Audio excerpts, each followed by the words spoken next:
nandito pala kayo. Kumusta na bro? Buti nakita ka namin. Sa wakas. Oo, tara na.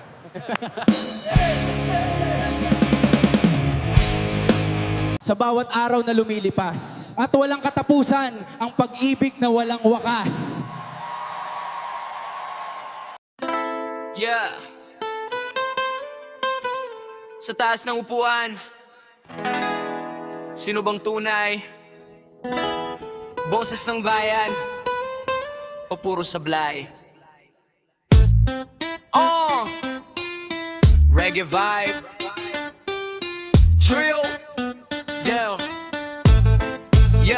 yeah. Sa loob ng Senado, maingay ang debate, pero hirap ng tao tuloy pa rin sa kalsade. Kanya-kanyang sigaw, kanya-kanyang kampanya, pero sino bang tunay na kasama ng masa? Barong nakaporma, kamera nakatutok, pag eleksyon mabait, pagkatapos ay lusot. Pangako sa mic, parang apoy kung bumaga, pero pag nakaupo na, unti-unting nawawala. Bata sa eskinita, walang makain gabi, habang milyon ang usapan, parang barya lang lagi. Nakatingin ang bayan, sawa na sa palabas, kahit gaano tago, katotohanan lalabas. Senado to, sino bang pinaglilingkuran? Bayan ba o sariling kapangyarihan? Mga tao sa baba pagod ng sumigaw, kaya sa kantong to katotohanan isisigaw. Senado, naririnig nyo ba? Hiniing ng masa sa bawat problema.